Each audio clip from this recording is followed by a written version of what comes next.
Hello everyone, this will be my recap of the third season of The Umbrella Academy. Alright, let's go! Season 3 picks up right at the end of Season 2, where the Umbrella Academy meets the Sparrow Academy. They're basically a discount version of the Umbrella Academy, but with the added bonus of actually having a functioning family. This is because they chose to pump drugs into Reginald Hargreaves, so he never really had the chance to mess up their family. That little note will become really important really soon. That being said, the only two people you really need to remember from this academy are Ben and Sloane. The Ben in this timeline is not the Ben that Klaus and the others grew up with. This one is just... I think he's mean. Sloane, on the other hand, is the nicest person on the Sparrow team, and she later falls in love with Luther. And Luther feels the same, which is the perfect time to go into what each character did this season. Starting with Luther, who technically gets kidnapped by the Sparrow Academy, but was never in any real danger, and he falls in love with Sloane. Lila comes back and tested Diego on how good he'll be as a father, because she's pregnant. Allison is in shambles because the new timeline doesn't have her daughter, which plays a lot into why her and Vanya, who has now transitioned into Victor, have a whole lot of beef this season.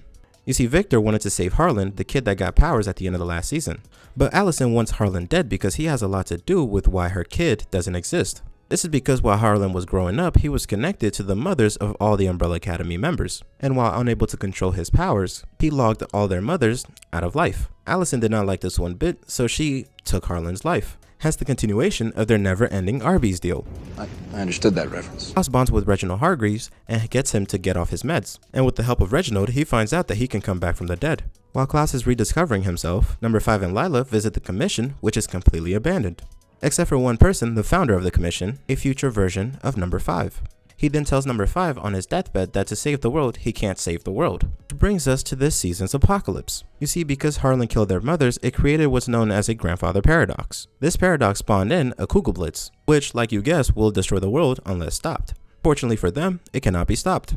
So, Luther gets married to Sloane and everybody celebrates their last days. That's when Reginald Hargreaves, the diabolical menace, does what he does best. Turns out that Reginald here had a plan for these kids since before they were born. That plan is to use the life that these kids have and their powers to power a machine to reset the universe. And to enact this plan, he does several things. The first is that he promises Allison the life that she wanted. The second thing he does is kill Luther right after his wedding, so he can manipulate the rest of the Umbrella Academy into powering up his machine.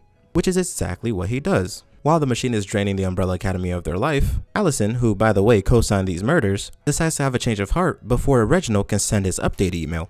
Nice. Unfortunately, she sends the update anyways, which resets the whole world into whatever Reginald put in there. Yeah, they had us the first half, I'm not gonna lie. I just want to say this makes me want to run over Allison with a Zamboni. Anyways, after the reset, the team, including previously dead Luther and Klaus, walk out of the elevator to a new world. Luther, who now has a regular body, runs away in search of his wife Sloane, and the rest of the team disperse knowing that they no longer have their powers. We then see that this world is ruled by Reginald Hargreaves, who now has his wife back. The season then ends with a shot of Ben alive and on a subway. And yeah, I hope I answered all of your questions, but if I didn't, be sure to leave a comment. I read them all.